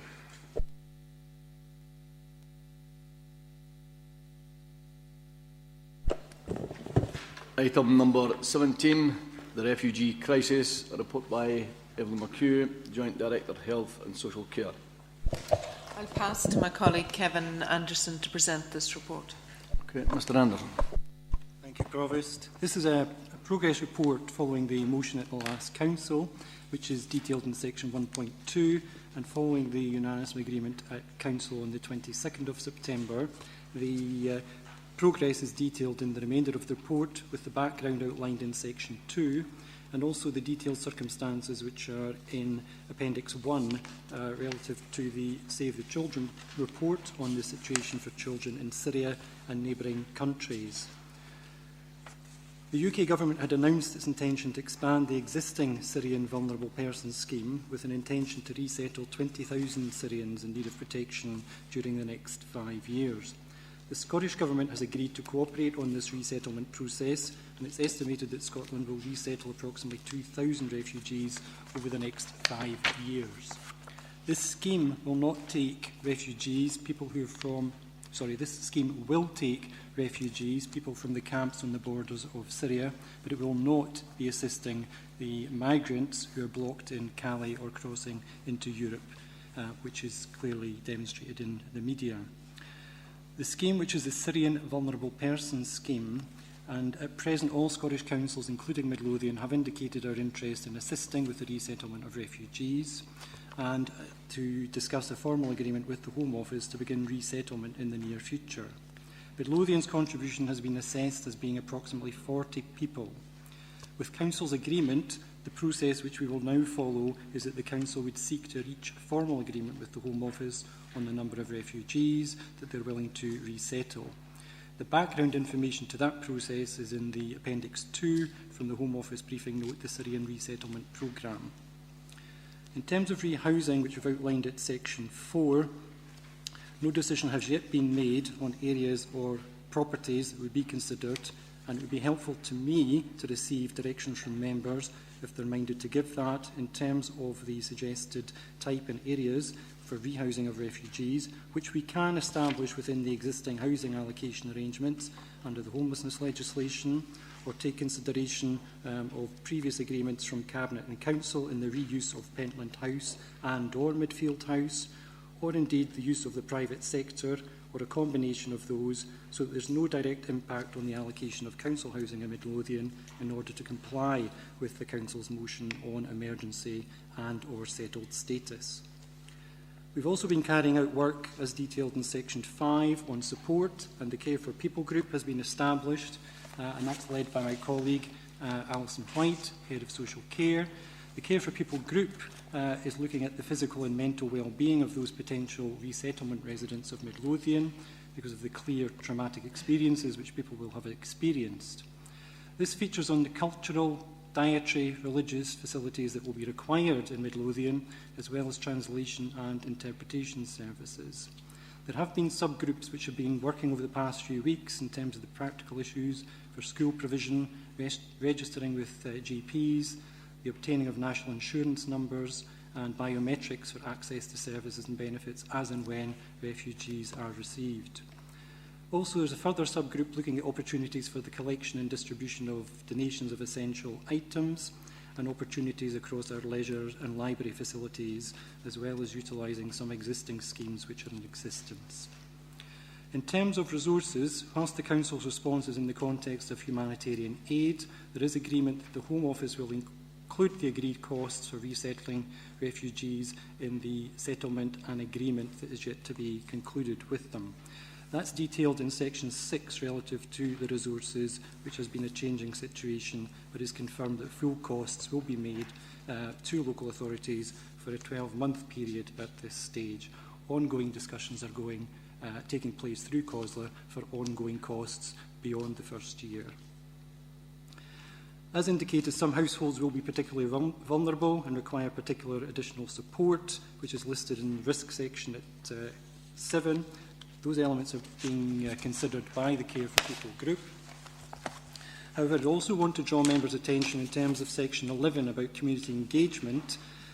As has been referenced earlier in debates, it is necessary to ensure there's continuing effective communication and transparency in this scheme, and that would be an obligation of officers and members, as well as our participating partners, due to community reaction, which has been positive but has also been negative once this particular paper was in the public domain in the past week. We take you to the recommendations, which is asking Council to note the content of the report and agree to the continuation of the work that officers have been undertaking with UK and Scottish governments to resettle 40 refugees over the next 5-year period. And as I say earlier, I appreciate particular direction relative to any thoughts on accommodation. Thank you. Thank you. Councillor Bryant. Thanks, Provost. Thanks very much, Kevin, for that report. Council, remember what was said at the last meeting on the 22nd of September, that Council expressed its grave concern at the plight of the refugees trying to escape war and persecution and trying to reach the relative safety of Europe. Council believes, as we do, that we have a moral duty to do all we can to help these people in these circumstances. So Kevin was saying that he needs some direction on accommodation. He said he can fix them in terms of the legislation he has at the moment. So we'll need to think about what we're going to say to him. Also, I'd like to highlight, again, what Kevin had said in the recommendations, that we're going to take 40 refugees in Midlothian over the next 5 years. That is 8 refugees per year. Let's accept the recommendations. Thank you. Councillor Parry. Kevin, thanks very much for this report.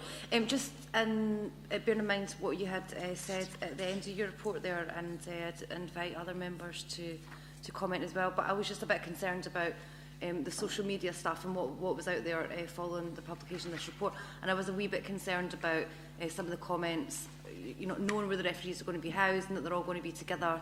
You know, that seems to be a target, if you like, particularly having them all together. I don't know what other members feel about that. Mr Anderson. Yep, thank you. Certainly in terms of the logistics, those have not been confirmed or resolved. We're still in discussions with Home Office. The process, if Council is minded, beyond now is that we get into that sort of discussion on the formal arrangements through the Home Office, because it's led by the UK Government. What happens is we notify confirmation of the 40 places, which is our proportionate share based on the projected numbers. Profiling is carried out over in the camps in Syria and Lebanon by the UNHCR. The profiling within those household compositions and any skill sets that we've asked for, because whilst people will be eligible for benefits, they'll also be eligible to work for the 5-year period, because they will effectively have leave to remain. They will be UK residents, UK citizens like you and I. They will have the same rights and entitlements in that regard. So there's an element of choice for these individuals who will be coming as well. As I say, the Home Office will have a set of profiles. They then look to match those up relative to which what local authorities have said they can provide. And then it's a matter of us accepting that. And that's the process for all local authorities. The greater detail of that we are still working on. Certainly there's been past experience with some other local authorities relative to other similar situations. And currently, Perth have accepted in the past week their first family, and indeed the COSLA group that we're part of, we're going to there next week to take the learning from that process as a smaller council that has not experienced that before, so Perth is rather comparable from the learning. But the areas, if I was taking this through the homeless legislation, would be relative to what we have, where we have it. And also taking account of support networks and the possibility of mutual support, which is where the inference is about locating people together so that they can do that amongst themselves as well as the support agencies and the wraparound arrangements that we will need to make in these particular circumstances. So nothing is set, is what I'm saying in a long-winded way. Councillor Young. Thanks, Provost. If I understood Councillor Parry's point, it was to do with the safety in the context of extremist groups and that sort of thing. Is that something, Kevin, that you would imagine seeking local police advice for if there were any risks around extremism and that sort of thing? Yes, certainly. In terms of the Care for People group that has been operating in the past few weeks, police are represented on that, as well as other community planning partners, because there's a need for health and DWP beyond council services to be cited and part of our planning in that process. Councillor Coventry. Thanks, Provost. Yeah, I'd just like to make a comment about some of the remarks on social media, ill-informed and really, you know, ridiculous remarks. The war, the tragedy of Syria has been going on now for approximately 5 years. It was fuelled by Western powers. We now have ethnic cleansing and genocide going on. It's one of the great evils of our time. You know, the ISIL group, it's a little known fact that 12% of the population of Syria before the civil war were Christian, and they've been disproportionately impacted upon by the civil war. And a great number of the refugees are Christians, you know, and it's a tragedy for people of all religions and races from that country. And I don't think that we in the West are blameless. I'm proud that the people of Midlothian Council are offering refuge to even a small number, you know, because personally I would take a lot more, but I'm proud that Scotland and Midlothian are offering an open door to these people. Councillor Johnson. Thank you very much. At last week's COSLA convention, Harry McGuigan from North Lanarkshire Council spoke in favour of assisting the refugees, and he mentioned that these were going to be very difficult times for all councillors and all councils, and that we should all be really brave and take it on the chin and defend the refugees that do come here. And I would hope that everybody here would do that. Thank you. Okay, happy to accept the report. Thank you.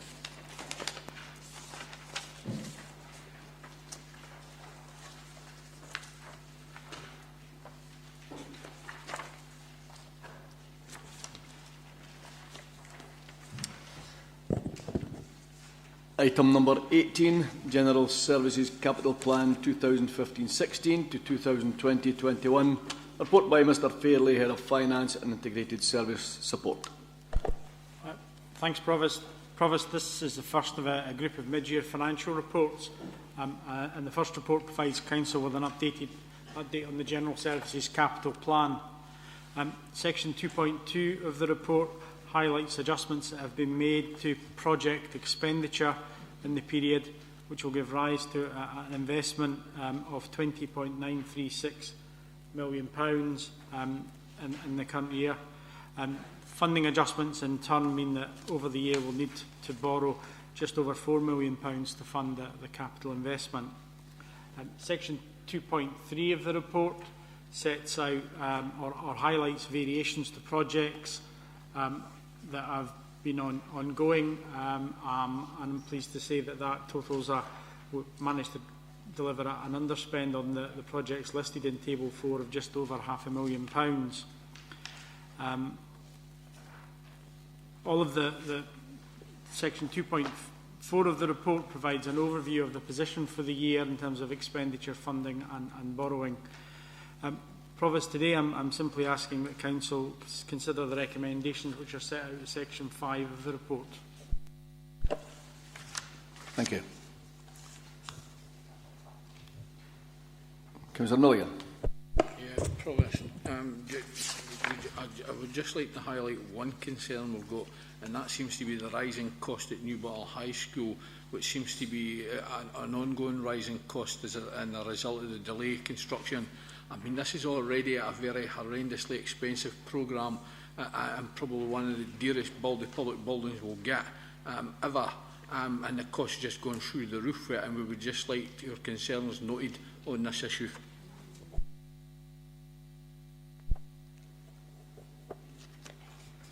Councillor Parry.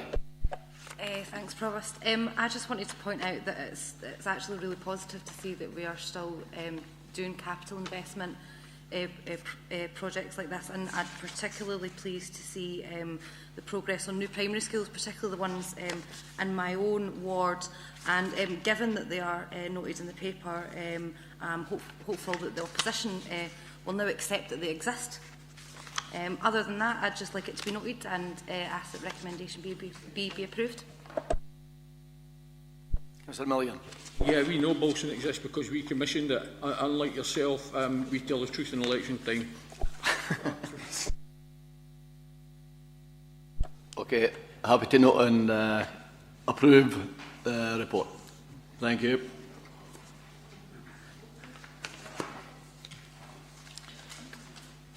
Item number 19, Housing Revenue Account, Revenue Budget and Capital Plan 2015-16.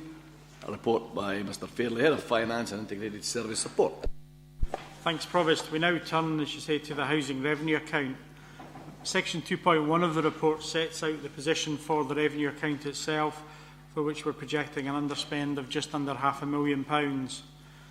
Section 2.2 provides an update on the capital plan, and other than the slippage which is identified in the report, there are no material variations identified at this point in the year. And as a consequence, Provost, we're asking Council to note the contents of the report today. Okay, Council happy to note this report. Thank you.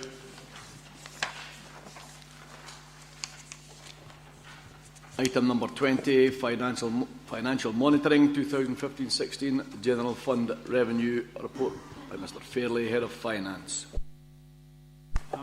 Thanks, Provost. This report now turns to the revenue budget and sets out the position based on the first half of the year. We're now expecting for the year that expenditure will total £199.5 million, which represents a net overspend of £1.6 million, with income from Scottish Government grant and council tax greater than budgeted at £195.2 million. Taken together, those lead to the need to use reserves of £4.274 million, which is £1.363 million greater than was budgeted for. So, in short, we're projecting an overspend of the year of just about £1.4 million. Appendix 2 in the report sets out the material variations that give rise to that, and also provides Council with an overview of the actions that have been taken to contain that expenditure both in the current year and to avoid it spilling over into future years. We provide, as a consequence of that, an overview in section 2.3 of the impact that has on the General Fund Reserve. As you might expect, what we do at this point in the year is just highlight that these figures are projections and will inevitably change in the second half of the year, as a consequence principally of the winter months is where variations would tend to occur because of weather or health issues that might arise over the winter period. Again, today we're simply asking that the Council note the contents of the report. Council happy to note this report. Thank you.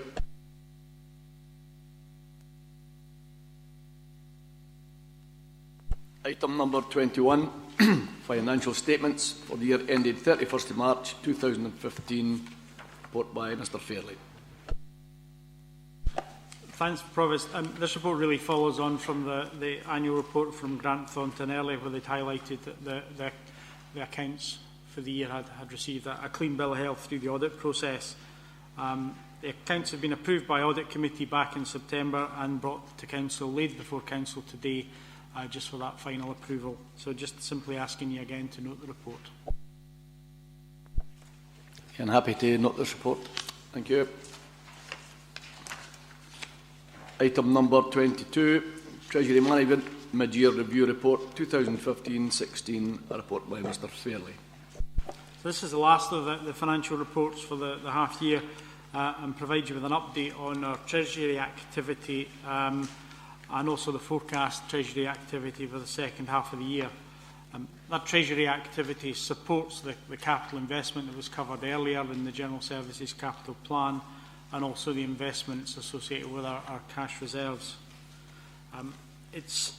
All the Treasury activity is undertaken in accordance with the Treasury Management and Annual Investment Strategy Statement, which was approved by Council back in February. So turning to the report, Section 3 summarises the activity that took place during the first half of the year, and includes details at Table 1 and 2 of the Council's loan and investment portfolio. Section 4 sets out details of the expected activity we will see in the remainder of the year for members' information. That update encompasses the position with long-term borrowing requirements and investment activity, and provides an overview for members of the process that's adopted to assess the security of counterparties that the Council will make investments with. The report sets out some of the background for current investments with the Lloyd Banking Group and the impact of the reduced credit rating associated with the group. And that in turn presents a challenge for us as officers on how we optimise our investments, at the same time ensuring we've got appropriate security for those investments. In Table 6 we set out for members' interest the current investment options that have been identified for the Council, and that really is for information just so you can see the range of counterparties and the risk associated with them. The finance team continue to work with our Treasury advisors, Capita, and we'll review options within the approved Treasury Management Framework to make sure that we secure the most appropriate investments for our cash reserves in the second half of the year. Section 5 of the report then turns to the potential indicators and provides members with an update of those based on the mid-year position. Today, again, I'm asking Council to consider the recommendations which are set out in Section 8 of the report. Thank you. Councillor Parry. Thanks, Provost. I think the transparency of this paper is great, and it's great that the returns were also better than previously forecasted. I just had one question, Gary, about in Table 6 on page 137, when we're looking at potential investment options available to the Council. I just wondered if you could clarify that Capita, the Treasury Management Advisors, whether they use any ethical measures when they're reviewing whether something's a good investment. I'm just aware that there might be some things that we might not want to invest in just because they're a safe investment.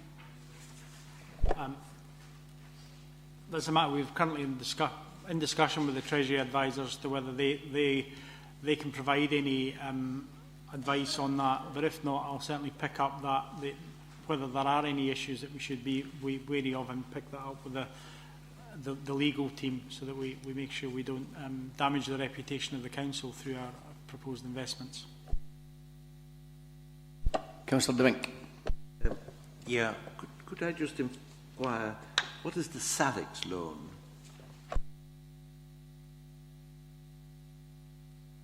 It's on page 133, item 3, £180,000 Salix loan. Never heard of it. I'd have to go back to the team and just make sure that I'm not... I wouldn't like to give you an answer off the cuff, so if we could maybe come back to you offline on that, Councillor De Wink. You happy to accept that, Councillor De Wink? Yeah. Okay. I'm amazed that no one knows about it. I mean, it's in the papers. You would have thought somebody would know about it. Thank you. Right, thank you. And we're happy to note the report. Thank you very much.